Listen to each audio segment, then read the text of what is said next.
Voilà, c'est parti. Je voulais vous indiquer que cette réunion serait enregistrée pour ensuite être mise à disposition sur notre page YouTube afin de la faire partager à d'autres. Donc, si vous ne souhaitez pas être filmé, gardez votre caméra éteinte. Bienvenue à tous donc, pour ce webinaire autour de la thématique Repenser son centre-bourg ou centre-village avec ses habitants et ses habitantes. Ce webinaire s'inscrit dans une série de webinaires qu'on va organiser qui ont pour but de faire connaître et partager les démarches lauréates de nos trophées de la participation et de la concertation qu'on organise donc tous les ans avec Décider Ensemble depuis plusieurs années. Je ne me suis pas présentée, je suis Sarah Gros, je suis la co-directrice de l'association Décider Ensemble et donc je vais animer ce temps d'échange que nous organisons aujourd'hui avec la Banque des Territoires. Je donnerai la parole à la Banque des Territoires à la fin de ce webinaire pour vous dire quelques mots notamment sur son offre à destination des petites villes. À propos des trophées, sachez que nous allons lancer l'appel à candidature pour l'édition 2023 d'ici la mi-avril. Donc, que vous soyez collectivité, association, entreprise, si vous voulez faire connaître vos démarches de participation, vous pourrez candidater. On va vous mettre le lien dans le chat. Et puis, sur l'actualité Décider Ensemble, on organise nos prochaines rencontres européennes de la participation les 26, 27 et 28 juin à Rouen. Pareil, toutes les informations sont sur notre site internet. Donc, on va vous partager le lien dans le chat. Ce sera donc 3 journées d'échange, de débat avec tout l'écosystème de la participation. Aujourd'hui, donc, je voulais remercier nos 2 intervenants. Michel Roux, qui est maire des Ménules, qui va nous présenter sa démarche Repensons ensemble notre centre-village, et Nicolas Trica, adjoint au maire en charge de la participation citoyenne de Soucieux en Jarret. Ce que je vous propose, c'est de leur laisser la parole dans un premier temps pour chacun une dizaine, grand maximum quinzaine de minutes pour présenter cette démarche. Et puis ensuite, on pourra consacrer toute la deuxième heure, toute une heure de ce webinaire pour avoir à la fois vos questions sur ces démarches, vos remarques, mais également que vous puissiez partager vous aussi voilà, ce que vous avez pu faire, notamment dans des petites villes en matière de concertation citoyenne sur cette thématique. Voilà, l'idée, c'est à la fois d'avoir vos questions et vos témoignages. Et donc, je propose, si ça vous va, de donner la parole à Michel Roux, qui est donc maire des Ménules, pour nous présenter sa démarche. Et je vais, pour cela, vous partager une petite présentation. C'est bon, tout va bien. Voilà, parfait. Et je vais partager. Oui. Hop, voilà. Ah ben, en plus, on a les images, c'est magnifique. Donc, bonsoir à tous. D'abord, merci d'avoir organisé cette soirée. C'est plutôt sympathique pour les trophées de participation et de concertation. Donc, encore désolé de ne pas avoir pu aller chercher notre magnifique trophée. Mais bon, c'est comme ça, c'est un petit peu loin. Et puis, c'était une période assez chargée. Donc, voilà l'histoire. Donc, je vais vous expliquer un petit peu notre démarche. En fait, donc, la commune des Ménules, c'est une commune de 872 habitants qui est située dans le centre-sud des Yvelines, département des Yvelines en région parisienne. On est membre d'une intercommunalité qui s'appelle Cœur d'Yvelines, qui a une cinquantaine de milliers d'habitants. Aussi, on est adhérent du parc régional de la Haute-Vallée de Chevreuse, donc c'est un parc qui est au sud de la région parisienne. Et puis pour la commune, on a un magnifique château classé et puis une allée des Tilleuls qui a été régénérée il y a quelques mois. Voilà, pour la partie présentation du village. Si mon assistante veut bien faire défiler les images. Normalement, ça a défilé. Normalement, ça a défilé. Moi, j'ai toujours la même, mais bon, sans ça, je vais reprendre la mienne. C'est la même. Oui, j'ai toujours la même page, mais je ne sais pas si ça... Oui, ça n'a pas changé, Sarah. Alors, attendez, je réessaye. Ça n'a pas changé. Je vais devoir changer d'assistante, alors. Je vais me faire virer. Voilà, c'est ça. Ouais. Ouais, exactement. Donc, c'est J'espère que ça va la bonne défiler date. ensuite. Ouais, Allez. d'accord. Alors, en fait, pourquoi avons-nous décidé d'organiser une concertation dans ce village? D'abord, c'est un village, bon, c'est une commune quand même, ce sont les communes du sud parisien, je dirais, quelque part assez riches quand même, avec une population plutôt âgée. Dans ce village, il y a trois commerces, un restaurant haut de gamme, une épicerie, une boulangerie, et malheureusement un bistrot qui est fermé depuis une dizaine d'années. Il y a un parc municipal plutôt sympathique, assez grand, la place de l'église, une salle des fêtes, une maison des associations et le château classé géré par Château Forme qui organise des séminaires tout au long de l'année. Mais malheureusement, notre parc municipal, c'est une friche.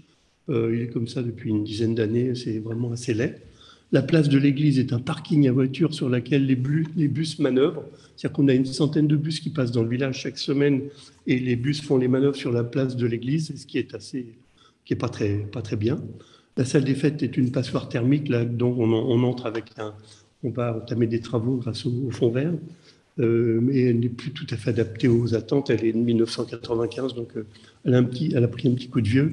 La maison du jardinier est une association qui fonctionne qu'une dizaine d'heures par semaine, donc c'est pas satisfaisant. Et notre parc municipal qui est vraiment magnifique et pas du tout équipé comme on l'entend aujourd'hui avec quelques équipements sportifs, enfin des jeux pour enfants et tout ça. Et le bistrot est fermé depuis 8 ans, donc d'où l'intérêt de repenser avec les gens du village, de repenser notre village de demain. Voilà.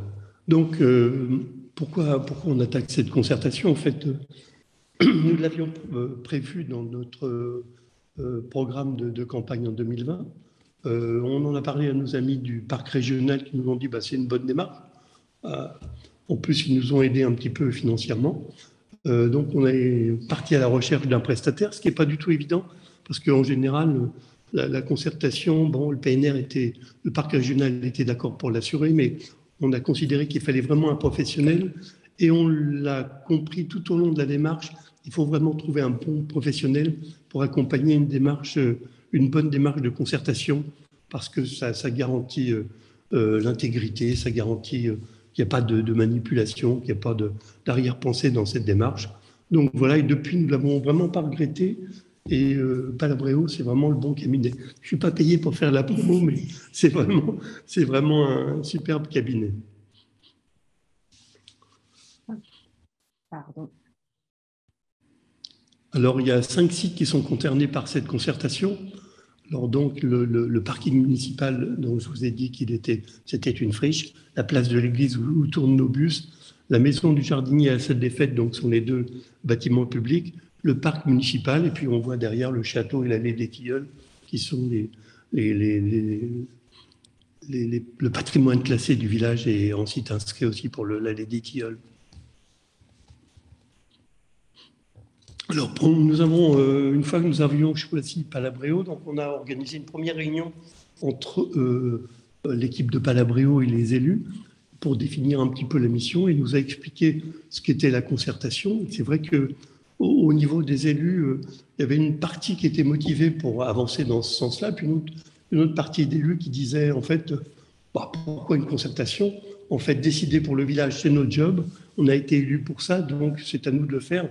Et pourquoi mettre 20 000 € dans une concertation? Et puis au fil du temps, en fait, ces arguments sont vraiment épuisés et on a vu qu'on avait fait le bon choix et que c'était le bon chemin.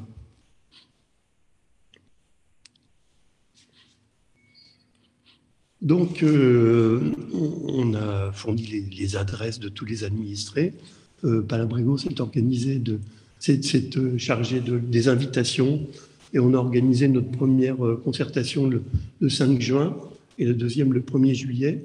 Donc, on a envoyé 500 invitations, on a eu 150 participants, ce qui est un excellent taux d'après eux, mais c'est vrai que pour une petite commune, c'est plus facile de mobiliser quand même. Donc, les 5 sites sont là. On a invité quasiment tous les Ménulois. Il y a eu ce bon retour qu'on voit ici.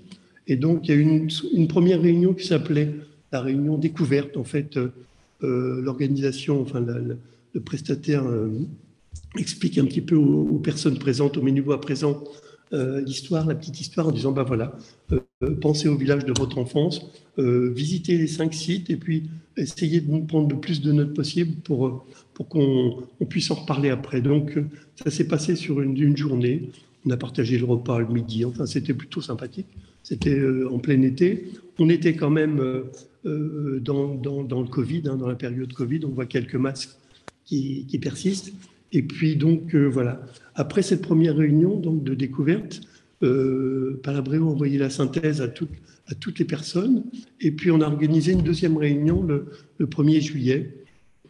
Donc voilà, et cette deuxième réunion s'appelle la réunion de l'aménageur. Et donc là, on rentre un peu plus dans le dur et les gens sont vraiment sollicités pour participer de façon très active sur le plan pour chaque site.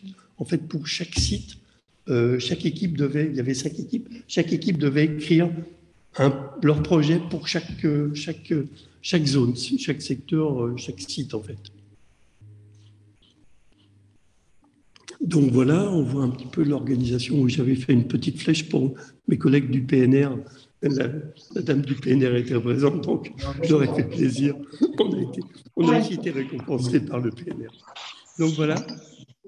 Et puis, c'était les explications des différentes réunions qu'on a eues avec Palabréo. Donc voilà, si on peut faire défiler. Donc chaque équipe,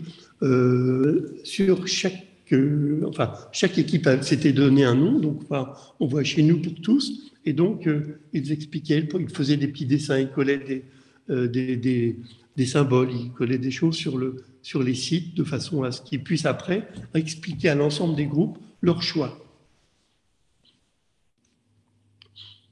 Et donc voilà, là on voit cette partie-là où chaque groupe prépare l'exposition. Donc on voit les groupes qui travaillent, on voit les gens qui discutent ensemble, et puis après on voit les gens qui visitent l'exposition. Et puis après, dans l'image suivante, je crois qu'on voit un des groupes qui présente son projet aux personnes qui sont là, et puis ils discutent ensemble sur le projet, pourquoi ci, pourquoi ça, et pourquoi on ne veut plus des bus ici, et pourquoi on voudrait un terrain multisport, et pourquoi on voudrait améliorer le tennis, et pourquoi. Donc voilà, ça c'est. À la suite de ça, le parc régional nous a fait une petite faveur en présentant notre concertation dans une des revues du parc régional. Donc bon, ça crée un petit peu de publicité pour la commune et puis ça nous a généré quelques aides aussi. Donc voilà, en fait, entre la première réunion avec Palabréo, qui a eu lieu au début de l'été 2020, et les choix des administrés qui se sont déroulés un an après, hein, on a vu que c'était juin, à cheval sur fin juin, début juillet, donc ça a pris un an quand même, ça demande quand même du temps, hein, entre organiser les réunions, faire les réunions, préparer les réunions, enfin bref, inviter les gens. Ça demande beaucoup de temps, puis en plus, on était quand même en plein Covid. Et dans cette période-là, en plus, notre commune avait un centre de vaccination, donc on empilait un peu les jobs.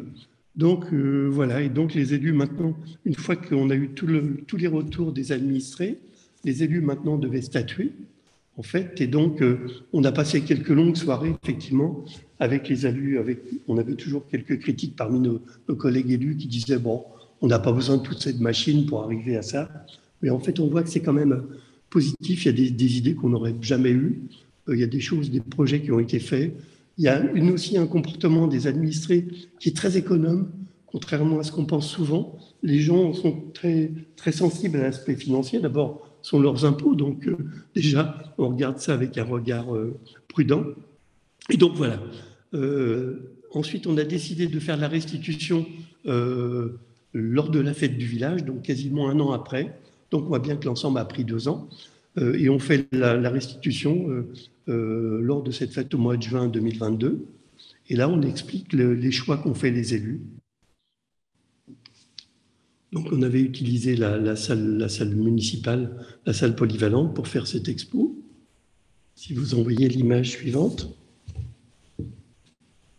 Et voilà, donc on avait expliqué avec Palabréo, en fait, on avait fait des panneaux tout autour de la salle où on expliquait pourquoi on a fait ça, pourquoi on n'a pas fait ça.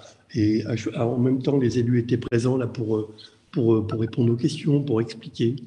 Donc, et ça s'est vraiment très, très bien passé. Donc voilà encore les élus, le maire qui explique les choix, ses collègues, enfin bon, tout le monde est là à la tâche. Et donc on expliquait ce qu'on a choisi parmi les propositions. Donc on va faire un terrain multisport qui est dans une partie du parc en face du tennis. De l'autre côté, on voit que dans le parc municipal, qui n'est pas très bien équipé aujourd'hui, l'idée est venue de faire un théâtre de verdure. Comme on a quelques spectacles quand même, on a une activité culturelle assez soutenue.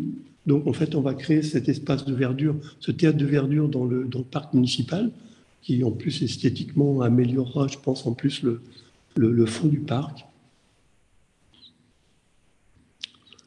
Ce parking qui est assez laid, que j'appelle une friche, en fait, on va l'équiper en place de parking d'à côté, en aménagement pour améliorer les terrains des boulistes qui existent aujourd'hui, mais qui jouent sur de la grave calcaire, enfin bref. Donc on va faire aussi les terrains, on va arborer l'ensemble du parking et on va créer un espace pour accéder au château, puisque c'est aussi un endroit qui est utilisé pour le château pour l'entrée de ces véhicules de service. Donc tout ça est à aménager. Et pour l'aménagement du parc, donc on va faire un passage devant les deux salles pour relier un petit peu ces salles.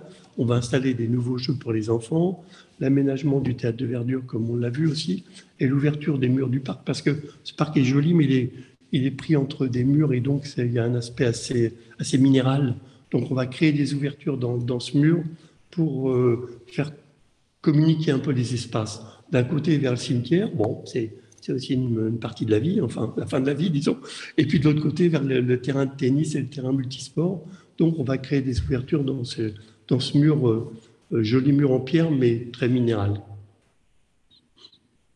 Et donc voilà, maintenant, après cette phase de restitution, où on a expliqué aux administrés ce que nous allons faire, donc on a choisi l'urbaniste, qui est le cabinet Nemo, qui est un cabinet qui travaille dans le secteur. On a encore obtenu une petite aide du PNR pour nous aider à financer cette étude préliminaire. Ensuite, on a déposé et obtenu un dossier de subvention département, région, donc ce qu'on appelle ici le contrat rural. Je pense que ça existe dans toutes les régions. Et donc, on a 600 000 euros de travaux prévus et on a 420 000 euros, 600 000 euros hors taxe et 420 000 euros de subvention. Donc, c'est un bon niveau de subvention et je pense que ça devrait nous permettre de couvrir l'ensemble des travaux qui sont prévus dans cette revitalisation de centre-bourg. Donc, attendez, j'ai un petit truc à cacher, voilà. Donc, nos conclusions, enfin les conclusions, ce sont des termes qui sont assez connus, mais quand même, c'est une belle opportunité d'une rencontre entre les élus et les administrés, et aussi, ça renforce quand même la confiance vis-à-vis des élus. Je pense que ça donne du crédit. En plus, on sortait d'une période, après les élections, qui est toujours une petite période tendue quand même, quoi qu'il en soit, parce qu'il y avait une liste d'opposition, donc ça crée des tensions. Donc cette concertation, en fait, elle recolle un petit peu les morceaux après. En plus, ça développe vraiment la citoyenneté et ça implique les gens dans la vie dans la vie du village, en fait. Donc, ça aide les gens à se projeter dans le village de demain, ce qui est important. Et ensuite, ça favorise la sortie de l'entre-soi et la création d'une entité commune. En fait, les administrés, les élus sont aussi des administrés. Donc, voilà. Puis je dis, bon, en fait, ça fait du bien à tout le monde. Donc, voilà ma petite histoire. Et puis, après, on a eu la belle récompense. Je ne sais pas si c'est la Coupe du Monde ici, mais si elle n'est pas en or, ce n'est pas grave. Donc, mais en fait, on a été en plus vraiment satisfaits. Puis, on a un petit peu communiqué ici localement sur le fait d'avoir eu cette récompense parce que elle est méritée parce que ça représente quand même un gros travail. Hein. Mes collègues qui sont lancés aussi dans la concertation savent que c'est un gros boulot. Mais en fait, on est assez fiers de l'avoir fait. Voilà, merci à tous. Merci, un grand merci. Ce que je vous propose, c'est d'enchaîner avec la présentation de Nicolas Tricat ou Sciences Jarret. Donc, n'hésitez pas soit vous notez les questions, on vous donnera la parole juste après, soit les poser directement dans le chat. Je les ferai passer à nos deux intervenants. Mais voilà, je vous propose de passer à Nicolas Tricart et comme ça, on garde la fin de ce webinaire pour échanger tous ensemble. Nicolas, je vous laisse la parole. Alors attention, votre micro est encore fermé.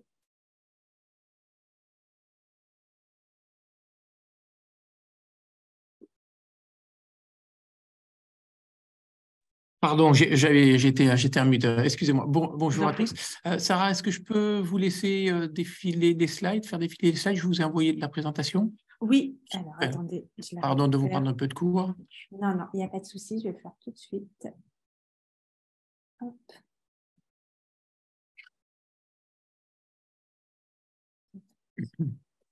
Voilà. Hop.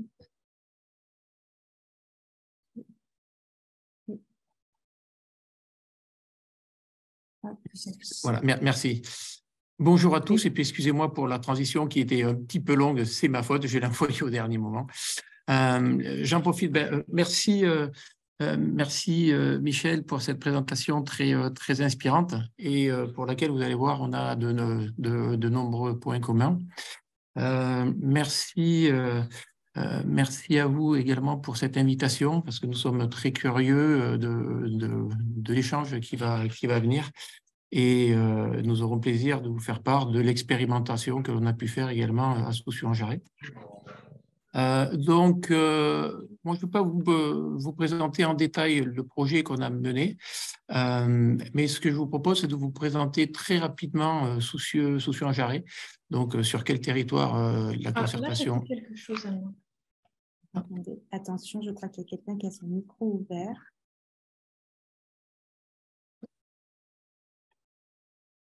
Oui, allô? Oui, allez-y. C'est bon? Oui, vous avez de l'écho? Non, c'est bon? Non, c'est bon. Donc, ce que je vous propose, c'est donc de présenter très rapidement Soucy-en-Jarret, ensuite de vous présenter la concertation et comment est née l'idée de concertation sur le territoire, avant de vous parler, sans le détailler, le projet de réaménagement du centre-bourg qu'on a fait sur notre commune.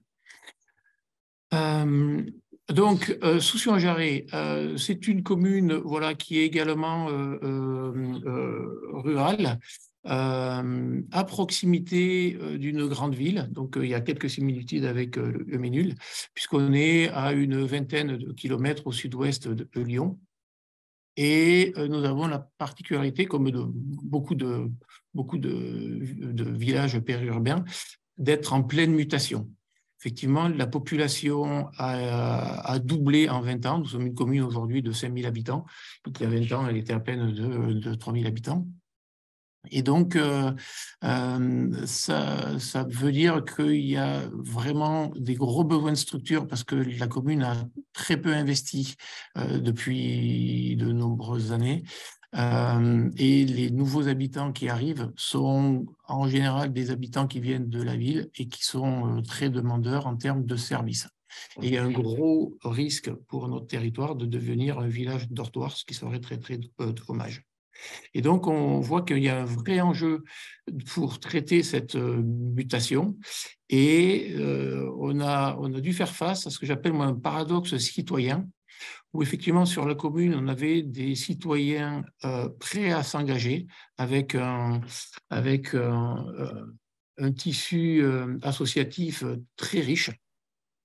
Et à côté de ça, on avait une gestion de la commune qui historiquement était assez traditionnelle, avec très peu de concertation, puisque je crois qu'il y avait eu une réunion publique en 20 ans, si on peut dire que la réunion publique est de la concertation. Et c'était un pilotage de la commune très vertical, enfin assez traditionnel, où, comme disait Michel tout à l'heure, il y a les élus qui considèrent que ils ont comme mandat de décider pour l'ensemble des citoyens. Bon, ce qui se défend, mais voilà, c'était très peu propice à la concertation. Donc, comment est né… enfin, ça a été finalement… C'est ce paradoxe qui a nourri la volonté de certains d'entre nous à nous engager dans une démarche de concertation. Alors, on ne savait pas trop quelle forme lui donner. puisqu'au départ, on a été un certain nombre à discuter de ça, à dire, ben voilà, on a envie de s'investir sur la commune au-delà de notre implication associative. Alors associative dans les associations de sport ou les associations culturelles. Et donc, on a décidé de monter une association citoyenne pour justement prendre part aux décisions de la commune. Et on a proposé nos différents services à l'équipe municipale en place, en ayant l'ambition, effectivement, de pouvoir collaborer, de pouvoir les aider à mener cette gestion municipale avec davantage de concertation. Malheureusement, notre offre n'a pas été retenue, ça n'a pas pu se faire. Et donc, du coup, on a monté une liste, on a été élus. Et maintenant qu'on est aux commandes, on a les projets communaux que l'on considère comme un véritable terrain d'expérimentation pour se faire la main sur la concertation. Et le premier projet qui n'était pas le plus simple au périmètre de notre commune, ça a été le projet de réaménagement de Centrebourg. Alors, qu'est-ce que le centre-bourg? Je ne vous fais pas une visite guidée de Soucy-en-Jarret, ce n'est pas très intéressant, mais ce qu'on peut voir, c'est qu'on a des points communs avec la présentation qui a été faite précédemment, puisque effectivement, dans la réhabilitation de notre centre-bourg, on avait 3 enjeux. Un enjeu de sécurité, parce qu'effectivement, le centre-village, comme on peut le voir ici, c'était pas un parking de bus, mais c'était un croisement de 2 départementales, parsemé effectivement de parking là, devant l'église, avec 50 voitures devant l'église. Il y avait un enjeu économique, parce que le commerce, effectivement, n'est pas très, très actif. Et puis, il y avait également un enjeu social pour recréer de liens, se réapproprier l'espace au centre-bourg pour en faire des lieux de rencontre. Donc, quelques chiffres clés sur le projet qui a été mené. 100% de la population a été impactée, hein, puisque ça concerne le village dans lequel, le centre-bourg, pardon, dans lequel 100% des Jarrésiens, donc les 5000 habitants, sont concernés. En termes de participation, donc les citoyens qui se sont impliqués dans la démarche sont au nombre de... Alors, en fonction des différentes instances que je décrirai après, ils ont été un nombre variable, mais on a commencé par faire un sondage, un questionnaire pour justement cadrer notre démarche et pour cibler les objectifs de la démarche sur ce qu'on voulait faire au Centre-bourg. Et sur les 5000 personnes, il y a 600 personnes qui ont répondu. Alors, 600 personnes, on a reçu 600 questionnaires, et dans un questionnaire, quand il y a une famille derrière, on ne peut pas compter exactement le nombre de personnes. Mais bon, c'est assez significatif. On aurait pu aspirer plus, mais d'après les experts de la concertation, on n'a pas à rougir de ce nombre-là, parce que c'est assez important. Voilà, c'est plus de 10% de la population qui a répondu. Et puis après, sur les différents événements que je détaillerai après, on a eu en moyenne 70 personnes, alors ça n'a pas toujours été les mêmes, donc on n'a pas fait l'appel, on ne peut pas vous dire à la fin combien il y en a qui ont participé, mais à chaque fois, il y avait entre 50 et 90 personnes qui participaient aux différents événements. On est un peu sur la même échelle de temps que le projet précédent qui vous a été présenté, puisque pour concevoir, entre le moment où l'équipe municipale a décidé de faire quelque chose sur le centre-bourg et le moment où on a mis les premiers coups de pioche, donc tout ça mené en concertation, ça a pris 18 mois. Et en termes de coût, ça a représenté l'investissement de la concertation a représenté à peine 1% du coût total du projet. Donc voilà, ça doit coûter à peu près 15 000 € sur un projet de 1,5 million. De là, un ordre de grandeur. Donc, voilà la photo qui date d'il y a quelques semaines. où on voit qu'effectivement, l'intersection a été modifiée et le parking a été transformé en une place, alors qu'il sera encore plus sympa cet été quand les arbres et les arbustes auront verdi. Mais on voit que c'est une place qui a déjà été investie par les commerçants et les habitants, puisqu'il y a le marché du dimanche qui s'est positionné ici. Alors, en termes de concertation, je vais vite parce que je vois le temps passer, on a utilisé de nombreux outils, puisque, comme je vous l'ai dit auparavant, on a commencé par faire un sondage. Alors, support numérique et papier, pour que vraiment tout le monde puisse participer, y compris ceux qui ne seront pas forcément à l'aise avec les outils numériques. Ensuite, on est allé sur le terrain, on a fait des déambulations, donc ça ressemble un petit peu à ce qui a été fait sur les minutes, pour se rendre compte avec les professionnels, donc les architectes, etc. On est allé avec les citoyens sur le terrain pour voir effectivement ce qui était à améliorer, et puis ça permettait aussi aux architectes de leur faire part de propositions concrètes sur le terrain.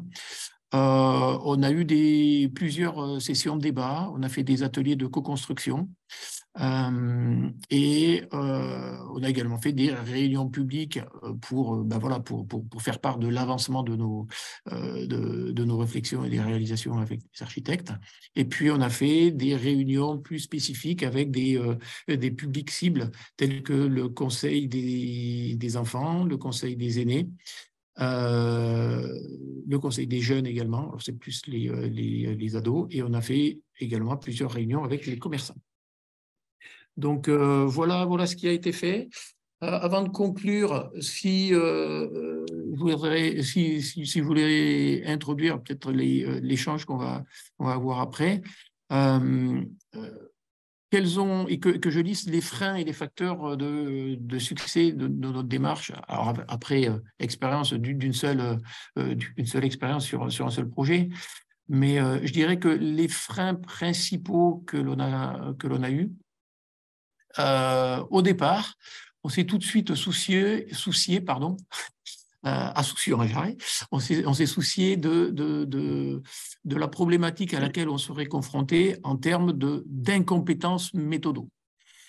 Donc ça a été un frein qu'on a su lever après, je vais vous expliquer comment. Évidemment, on a fait ça en période Covid, donc le Covid ne nous a pas aidés. Et ensuite, je voudrais parler d'un frein majeur qui, lui, effectivement, a été un frein tout au long de notre démarche et avec à différentes amplitudes. Je parlerai des peurs, et des peurs notamment des élus, plus que des peurs des Jaraisiens. Alors évidemment, il y a les peurs des Jaraisiens, les peurs ou les mécontentements.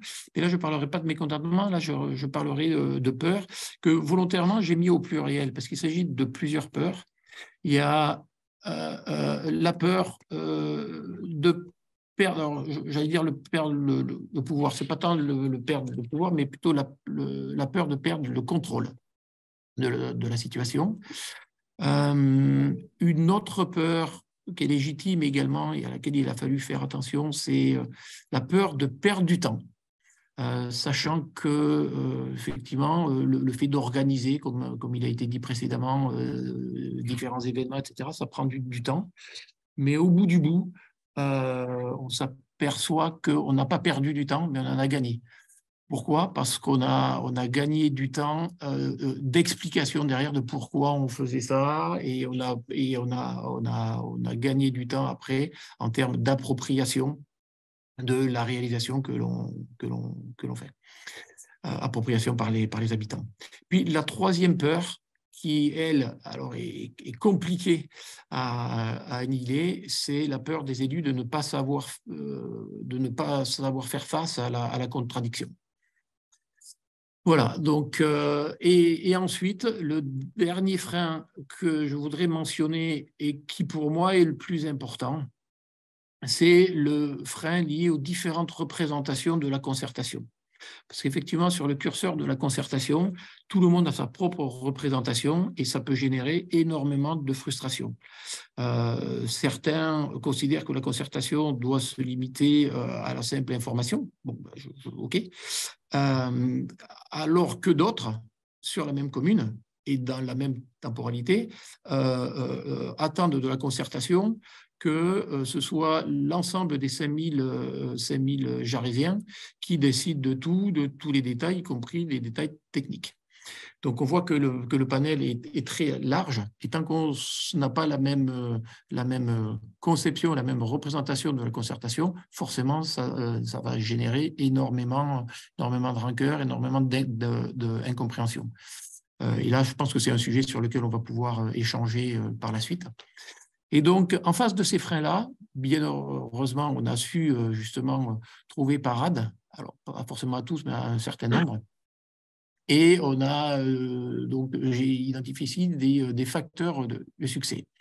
Et le premier facteur, c'est la conviction profonde de ceux qui pilotent et qui participent à la concertation, la conviction profonde que la concertation est un élément essentiel de la réussite des projets.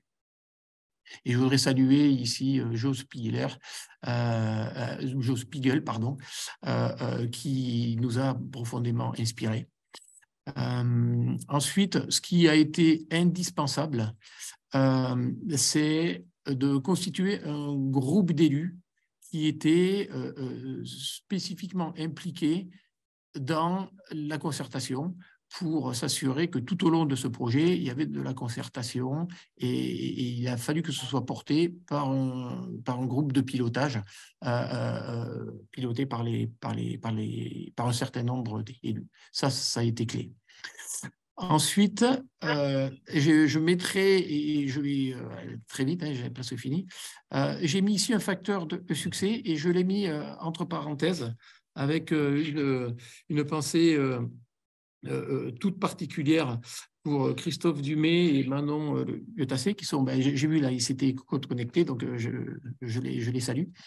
Ce qu'on avait identifié, c'est que, Christophe Dumay et Manon Le qui auraient pu nous accompagner dans la méthode et avec qui on a beaucoup partagé au début de notre initiative, sont des professionnels de la concertation.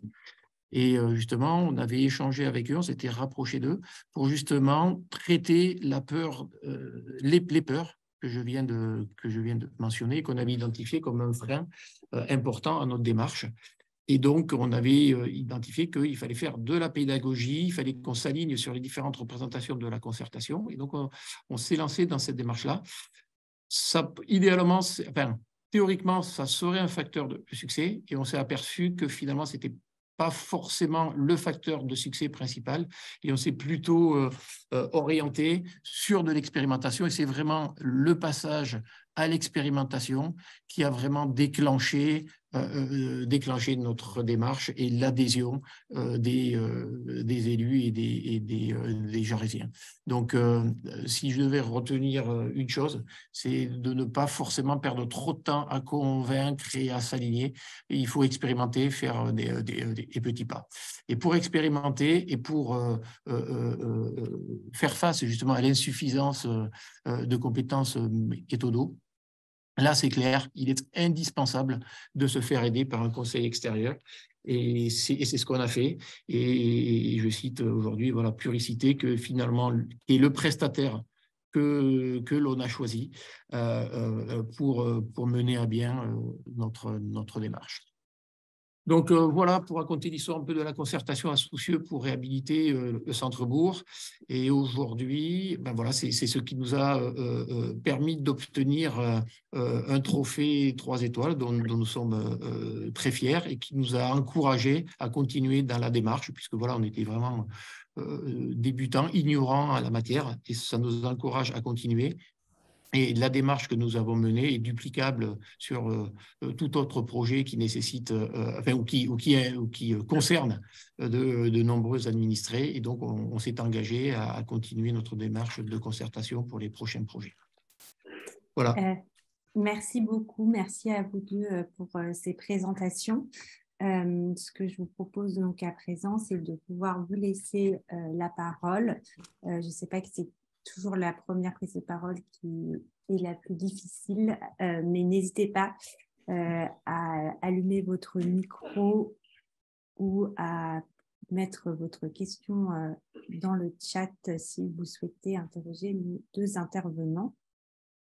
J'attends une minute pour voir. Michel, allez-y si vous Je veux voulez. bien. Oui, Vous pouvez vous lancer. Merci, oui, merci Nicolas.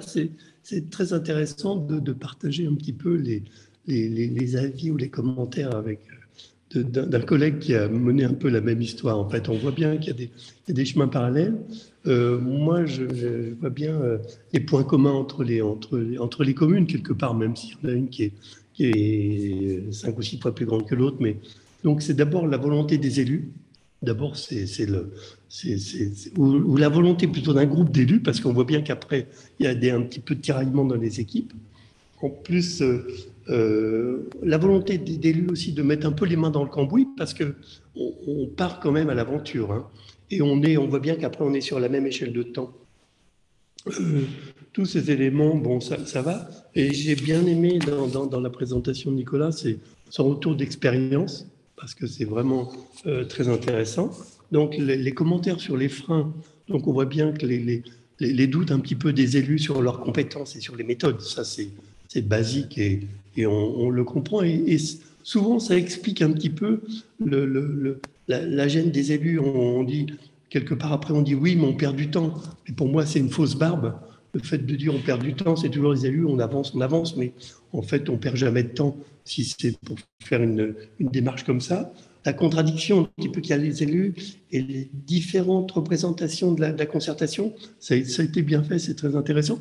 Moi, je dis que je pense qu'on a été moins mis en difficulté de ce point de vue-là parce que je pense que le cabinet qu'on a pris dès le départ, il a réglé quasiment tous ces problèmes.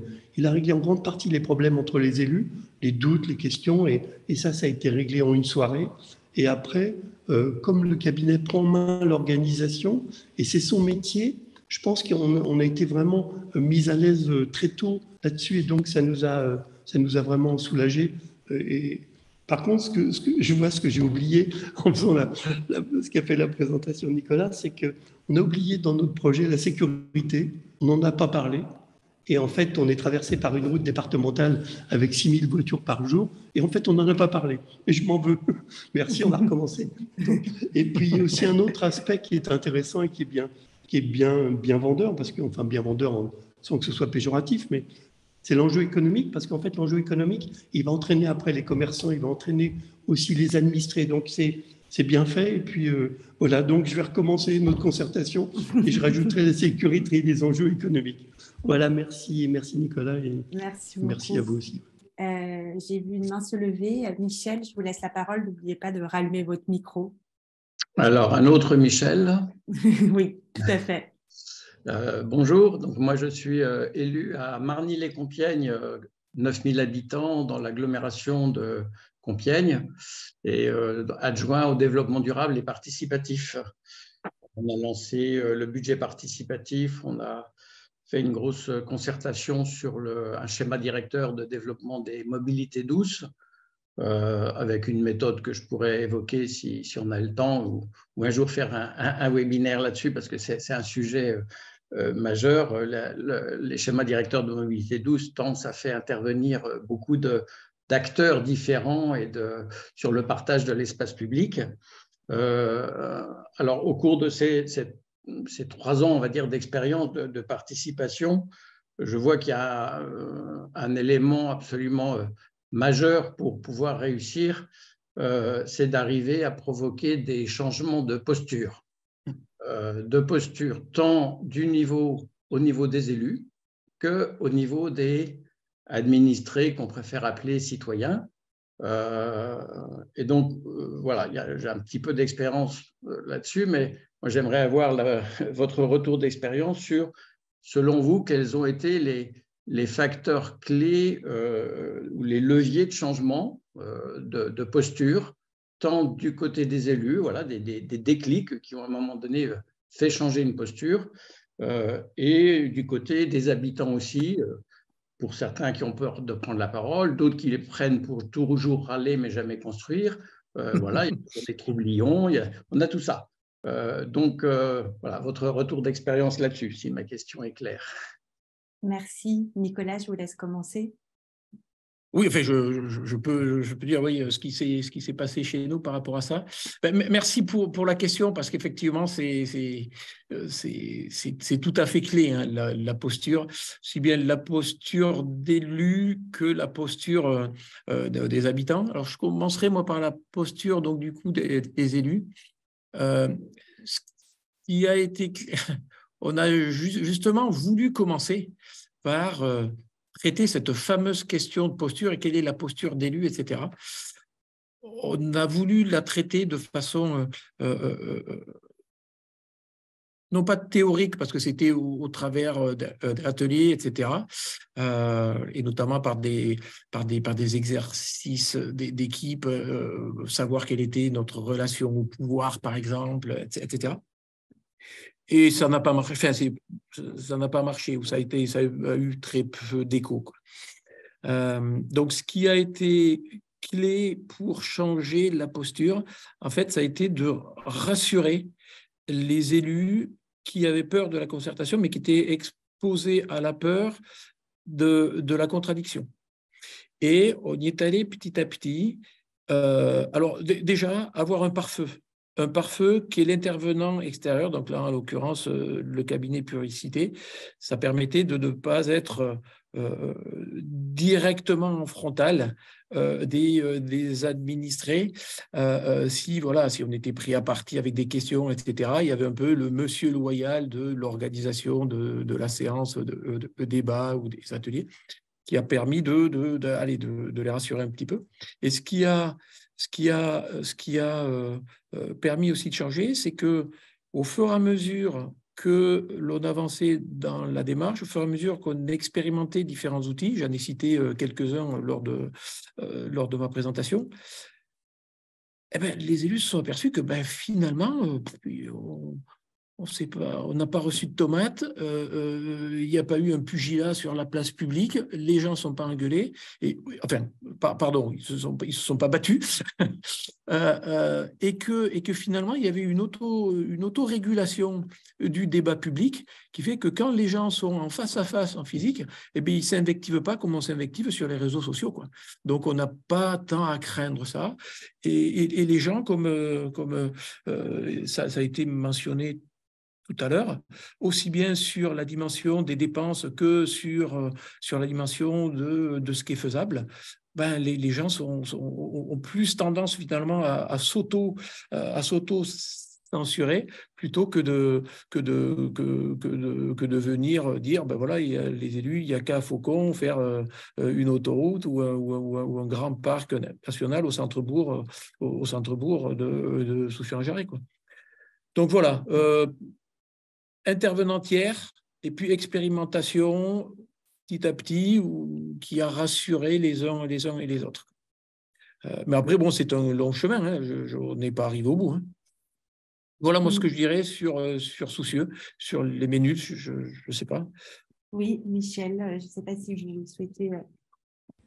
J'active mon micro. Oui.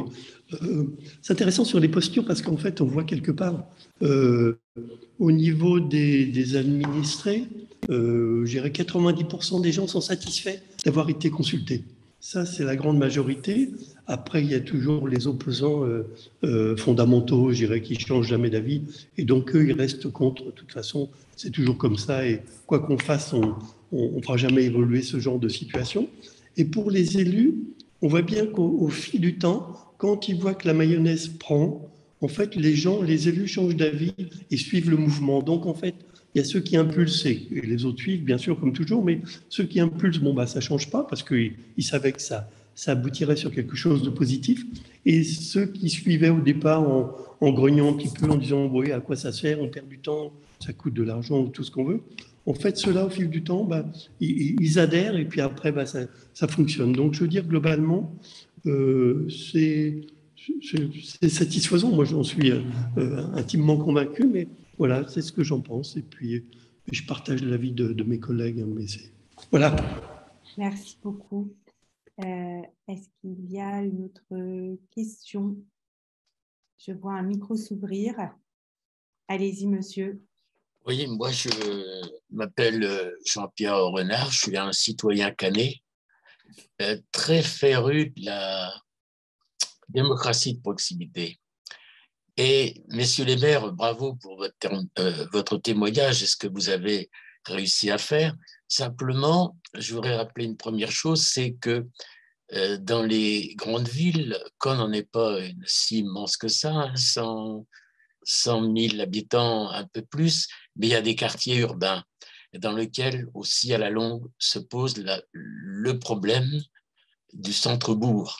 Parce que dans les quartiers urbains, il y a également un centre-bourg et qui parfois, à la longue, à terme, peut être un petit peu… Jean-Pierre, on ne voit que ta tête.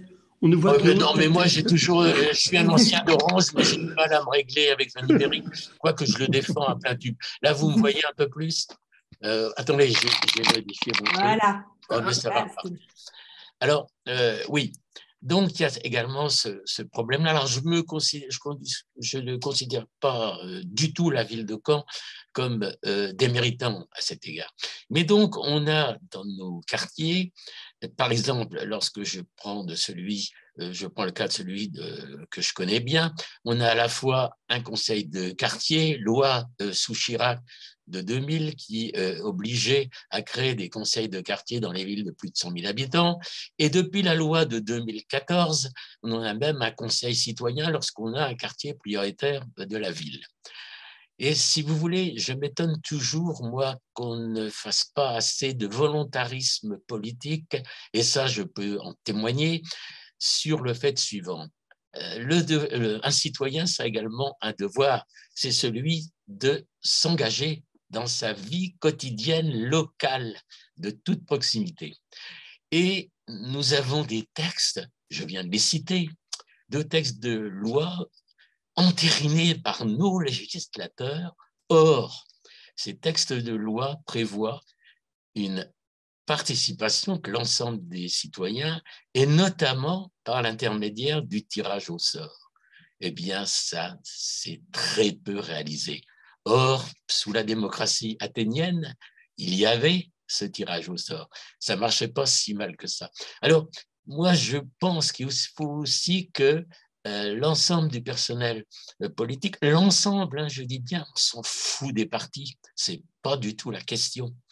L'intérêt général, global, local, public, collectif, c'est complètement, entre guillemets, apolitique, ou alors politique avec un grand P, c'est-à-dire l'organisation de la société.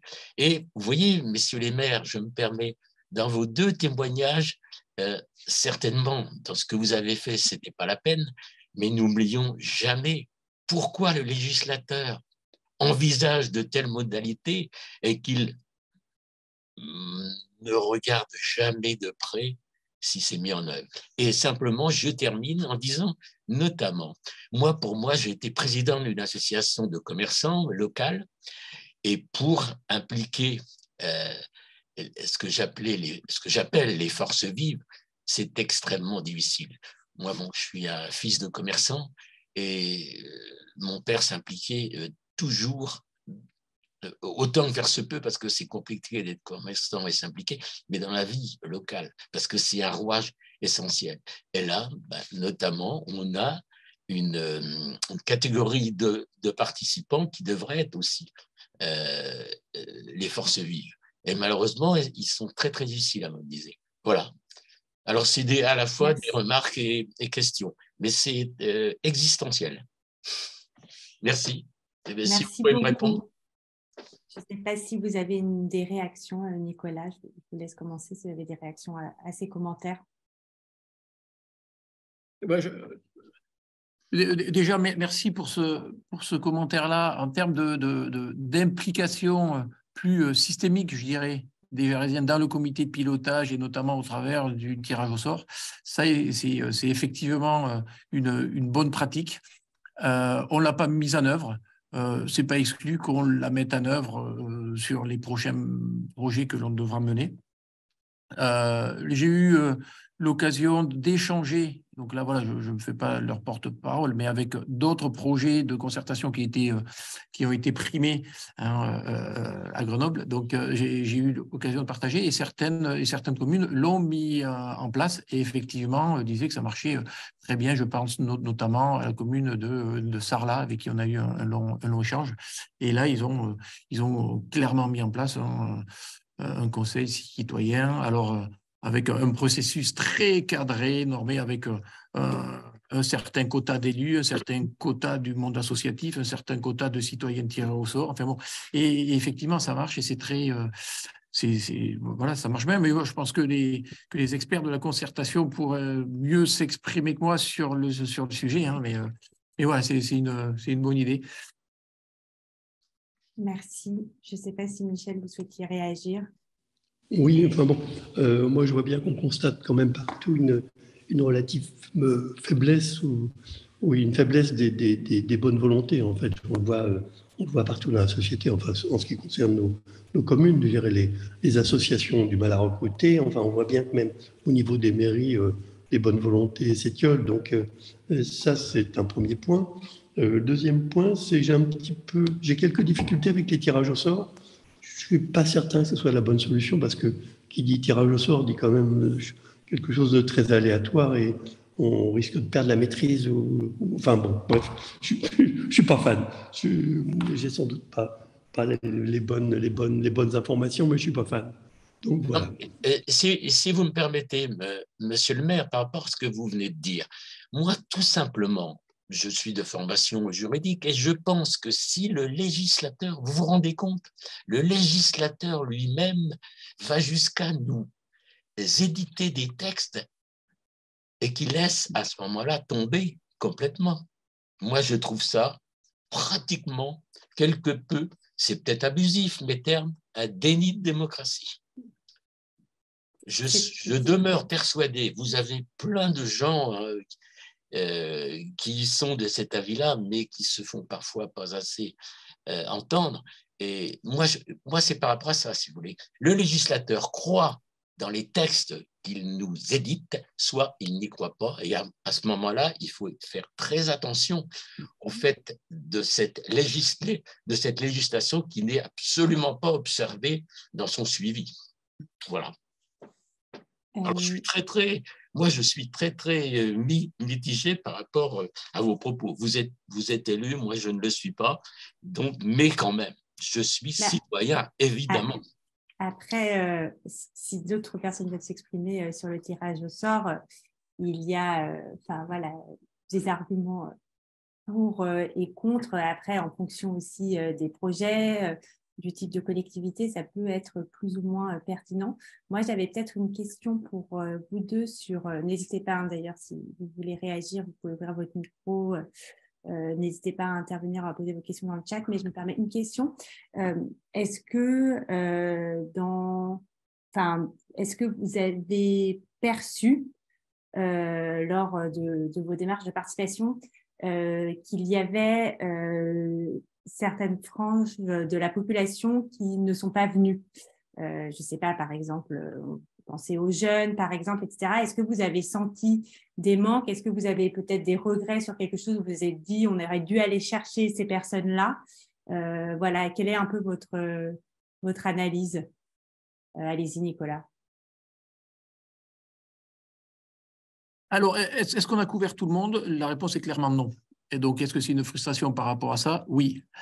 On a essayé, et notamment, on parlait des jeunes, on a essayé effectivement de les faire participer au travers du conseil des enfants ou du conseil des jeunes, mais qui ne sont finalement qu'une représentation de l'ensemble des jeunes de notre commune qui ne se sont pas déplacés, qui se sont très peu déplacés, aussi bien aux sessions de débat qu'on a pu animer.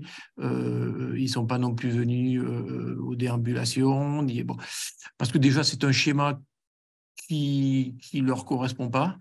C'est un schéma qui nécessite de s'engager aussi, parce que physiquement, vous participez pas à ça, vous devez participer physiquement sur un créneau horaire qui ne correspond pas forcément non plus à la disponibilité des uns et des autres. Donc, on n'a pas beaucoup touché les jeunes et on n'a pas non plus beaucoup touché les familles avec des enfants en bas âge. Pourquoi? Parce qu'ils n'étaient pas forcément dispo.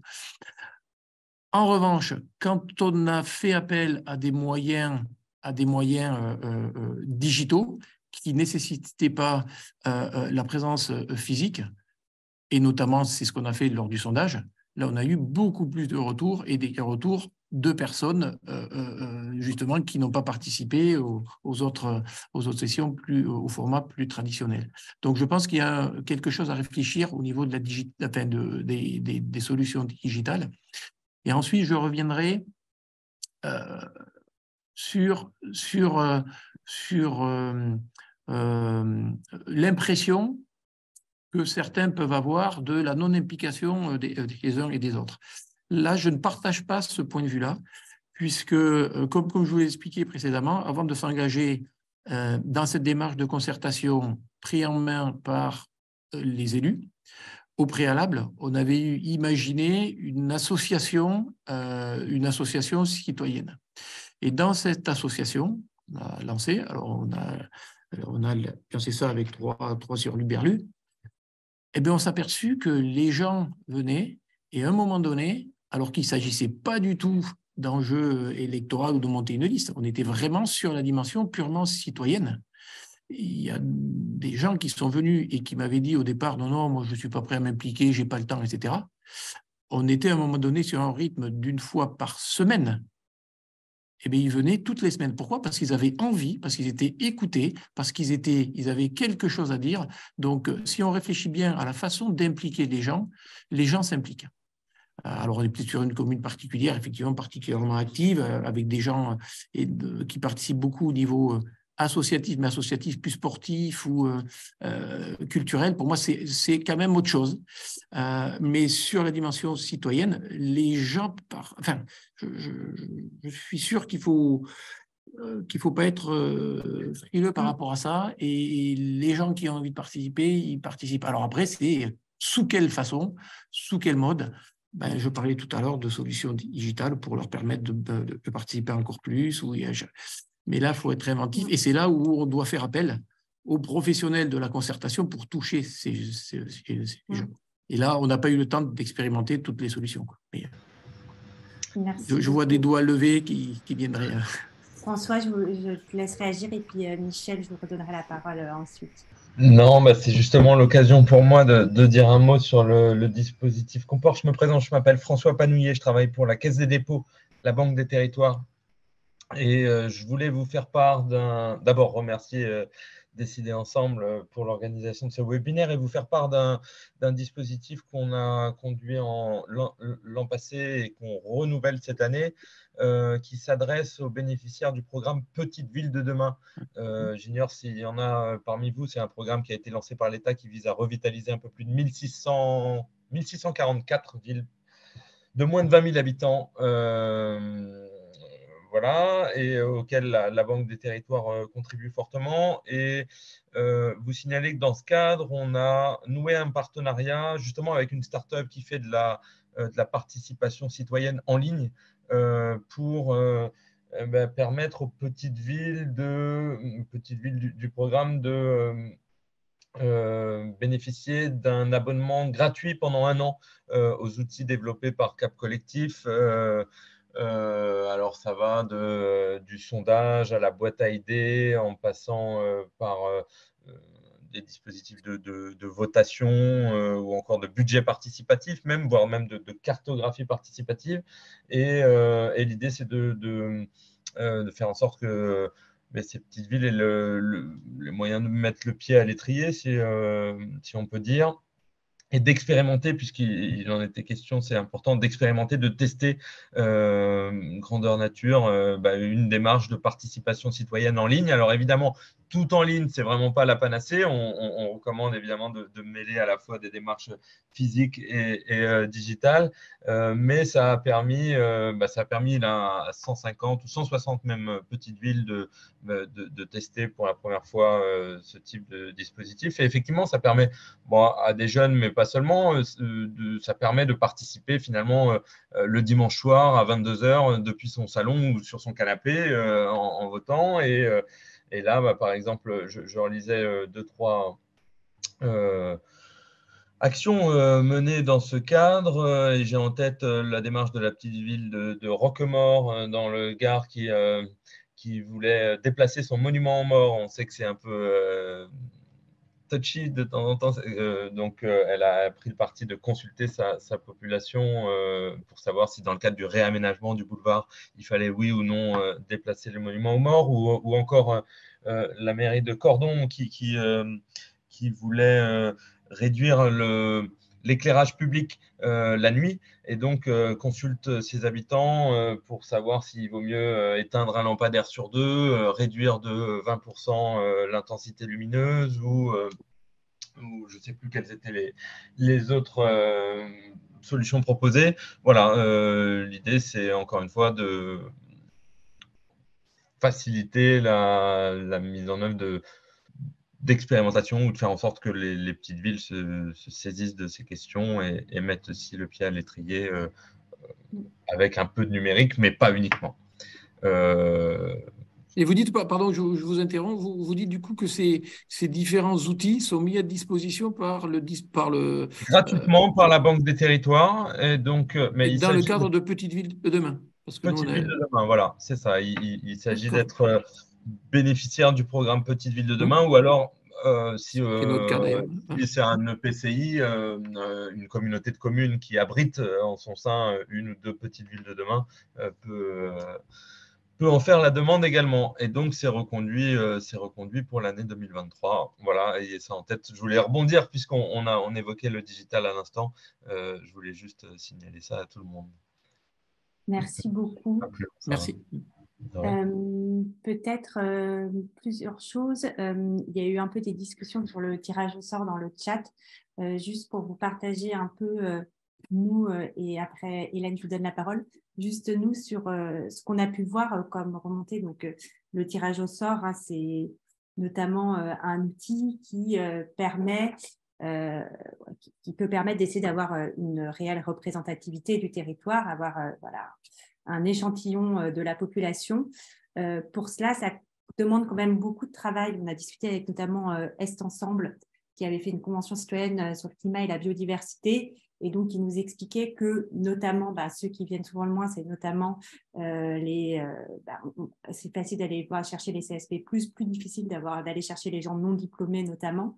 Et donc, il y avait eu un travail énorme et très long de continuer à appeler les gens, à appeler, etc., jusqu'à avoir le bon échantillonnage. Et donc, il n'y a pas forcément toujours la force de travail derrière dans certaines collectivités. Enfin, voilà, ça demande un très fort engagement. Et la deuxième chose aussi qu'on a vue, c'est là où il peut y avoir une difficulté, ou en tout cas une vraie réflexion à mener, c'est comment on lit une assemblée citoyenne tirée au sort, et comment on lit et comment on fait quand même pour que, avec l'ensemble de la population, pour pas que derrière, une partie de la population dise pourquoi eux ils décident et pas nous, pourquoi eux, etc. Donc il y a aussi tout ça à penser, une articulation, comment est-ce qu'on fait discuter l'assemblée citoyenne avec le reste de la population. Voilà, c'était pour réagir rapidement un peu à ce qu'on s'était dit. Et j'ai vu une main se lever. Hélène, je vous laisse la parole. Merci, bonjour à tous et à toutes. Compte tenu des deux expériences positives que vous nous avez décrites, avez-vous voulu aller un pas plus loin et mettre en place une commission extra-municipale dans vos communes? Alors, je ne sais pas qui veut commencer. Allez-y, Nicolas, je ne vois pas le micro de Michel s'ouvrir. Donc, la réponse, non. Non, on n'a pas mis ça en œuvre. Est-ce qu'il le faudrait? Ben, oui, clairement. Pourquoi on ne l'a pas fait? Par manque de temps, je ne sais pas. Mais on a été. Alors, ça, ce n'est pas la bonne raison, mais en tout cas, c'est une raison. Je ne sais pas si, d'un point de vue technique et juridique, on peut ouvrir une commission à l'ensemble des citoyens. Ça, je n'en sais rien. Alors après, il suffit de ne pas appeler ça commission, mais groupe de travail. Mais voilà, je ne sais pas si quelqu'un a la réponse. Alors, en fait, moi, je suis élue à la commune de Binic-Étape-sur-Mer, dans les Côtes-d'Armor. Nous venons aussi, comme vous, d'une liste citoyenne qui avons été élus. Et donc, nous avons mis en place pas mal de concertations sur différents points et nous avons pris un chargé de mission pour la participation qui a mené pendant 1 an maintenant une commission extra-municipale. Et je dois avouer que c'est... Alors, ils ont travaillé sur des choses très pratiques, envisagées. On avait des travaux à envisager, par exemple, sur la pataugeoire d'une plage, etc. Donc, ils ont travaillé dessus, donné des idées. Mais autrement même, quand nous, on a travaillé sur des dossiers tels que les pistes cyclables ou le passage de la commune à 30 à l'heure, etc., en fait, on va leur présenter nos projets. Ce n'est pas pour détruire le projet, mais s'ils pouvaient apporter, amender positivement le projet. Et c'est très intéressant parce que il y a du coup une implication d'une partie des habitants. C'était tout à fait l'idée de l'association citoyenne qu'on avait montée au départ pour justement faire l'intermédiaire entre les élus et les Jarésiens, pour justement valider certains projets ou faire remonter des informations. Donc, c'est tout à fait ça. Alors après, voilà, est-ce que c'est dans le cadre d'une commission extra-municipale? Enfin, voilà, je pense que ça peut être multiforme, mais vous avez tout à fait raison. Alors, pourquoi nous, on ne l'a pas monté? Parce que les effectifs dans notre village, on parlait tout à l'heure des gens qui sont disposés effectivement à mettre la main à la pâte. La grosse majorité des membres de la commission, de l'association, pardon, se sont retrouvés dans la liste qui a été élue. Et donc aujourd'hui, finalement, la liste a un peu dépouillé l'association citoyenne, sur lequel on aurait pu s'appuyer pour justement faire vivre cette commission extra-municipale. Michel, je vous laisse réagir si vous souhaitez sur ça. Et puis, on a avancé dans la discussion, mais si vous voulez revenir sur les autres choses qui sont dites avant, n'hésitez pas. Par rapport à la question que pose la dame, là, en ce qui concerne la commission extra-municipale, nous n'avons pas mis en place ici au Ménul. Il faut savoir quand même qu'on est une petite commune, il y a 15 élus. Donc à partir du moment où on a 15 élus, les élus s'impliquent. Je dirais il y en avait 70% qui étaient très impliqués. Et donc à partir de ce moment-là, c'est les élus qui ont fonctionné, les élus impliqués qui ont fonctionné. Les autres ont suivi après. Et après, les groupes de travail avec les administrés ont fait que ça a fonctionné en direct. Donc voilà, nous, on ne l'a pas fait. C'est sans doute une bonne chose à faire lorsque les populations sont plus importantes, mais on considérait qu'on n'était pas concernés. Merci beaucoup. J'en profite pour vous dire à propos de commission extra-municipale qu'on va organiser un prochain webinaire qui se tiendra donc, le 16 mai à 9h30, de 9h30 à 11h, autour de lauréats de villes donc un peu plus grandes, plutôt autour de 20 000 habitants, qui ont été lauréates de nos trophées, pour présenter un peu des outils assez originaux qui ont pu être mis en place. Donc, c'est les villes de Cahors, Marmande et Carpentras. Et parmi les outils, il y a une commission extra-municipale du temps long. Puis, on parlera aussi d'amendements citoyens, de référendums, d'initiatives citoyennes, etc. Donc, voilà, je vous dis un peu en avance, mais ce sera le 16 mai. Vous recevrez tous une invitation. Ce sera notre deuxième deuxième session de webinaire autour des trophées. Je me permets aussi de partager avec vous des propos dans le chat de Marie-Eke. J'ai peur de mal prononcer votre nom, je m'en excuse. À la fois qui nous fait part d'un ouvrage, L'élu, le citoyen et le praticien, chronique urbaine, l'expérience du projet urbain participatif dans les petites villes, de Ségolène Charles, qui peut vous intéresser. Et elle nous partage donc aussi ses réflexions sur le tirage au sort. Donc, dans son agence, on parle de diversité et non de représentativité, car nous n'atteignons jamais la représentativité de la population avec 25 ou 30 personnes pour de petites collectivités. Et des quotas sont indiqués aux recruteurs en fonction de critères qui peuvent être statistiques de la commune ou en fonction du projet. Exemple, usager ou non du centre-bourg, par exemple, dans votre cas. Donc, voilà, c'est intéressant. Ça peut être des critères un peu différents. N'hésitez pas, Marie-Eke, si vous souhaitez prendre la parole, à le faire. Et voilà, comme ça, j'ai partagé avec tout le monde vos réflexions. Je ne sais pas s'il reste une dernière question ou intervention. N'hésitez pas avant qu'on se quitte. J'attends 10 secondes pour pas qu'il y ait de regrets. Si, je vais en poser une du coup. Je vous en prie. Moi, ce que je me demande, c'est maintenant que ça a été fait avec du recul, on entendait tout à l'heure qu'il y avait beaucoup de peur, beaucoup de crainte et tout ça. Est-ce qu'il y a une nouvelle dynamique? Est-ce que ça donne à l'équipe une autre façon de fonctionner? En fait, qu'est-ce qu'il y a comme retour sur le changement de l'équipe en interne? Est-ce que Michel, je vous laisse commencer cette fois-ci? Oui. Oh oui, bien sûr que ça fait évoluer un petit peu les mentalités, ça est certain. Globalement, on est dans une équipe où il n'y a pas d'opposition, donc les discussions sont assez directes, mais néanmoins, non. Il y avait c'était un peu tendu au départ quand on a commencé à travailler avec le cabinet, mais après les choses se sont bien simplifiées et les réunions avec les administrés qu'on a faites, les 2 réunions, ainsi que la restitution qu'on a fait 1 an après, en fait, ça a levé beaucoup de questions, d'ambiguïté, donc ça a vraiment simplifié. Pour moi, la concertation a sans doute redonné du lien même à l'équipe municipale. Merci. Nicolas? Attention, votre micro est fermé, pardon. Pardon, excusez-moi. Bonjour Christophe, merci pour la question. Je dirais que oui, alors on n'a pas fait de bilan spécifique sur la concertation, donc voilà, on n'a pas eu de réunion ou voilà, une prise de recul par rapport à ce qui s'est passé, etc. Déjà parce que le projet n'est pas terminé, puisque là on est en cours de réalisation. Première chose. En revanche, sans pour autant avoir pris la peine de faire ce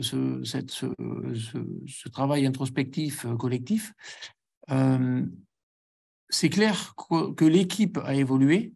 Preuve année, c'est qu'aujourd'hui, il y a des élus qui ne font pas partie du groupe concertation, qui effectivement évoquent le besoin de faire de la concertation pour tel ou tel sujet qui rentre dans le périmètre de leur champ d'action.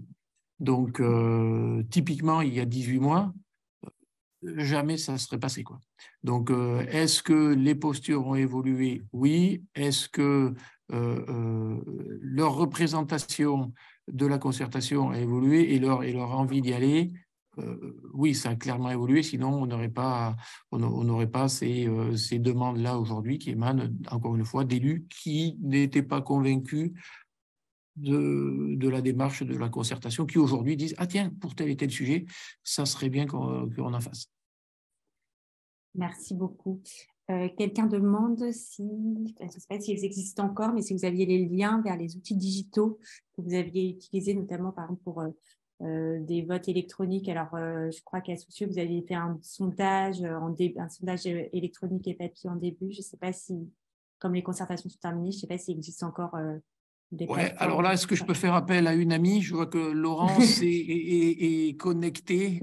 Tu peux répondre. Alors, quel est l'outil qu'on avait utilisé pour pour le questionnaire, j'avoue, je ne sais rien.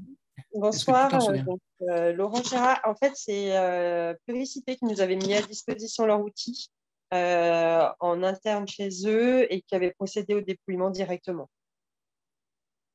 D'accord, merci beaucoup. Je vous en prie. Écoutez, avant de conclure, je continue ma transmission du chat. Je suis désolée, on fait un peu des allers-retours entre les sujets, mais que le tirage au sort ne doit pas être dans tous les cas le seul moyen de participer, car cela peut générer effectivement de la frustration pour ceux qui ne sont pas tirés au sort.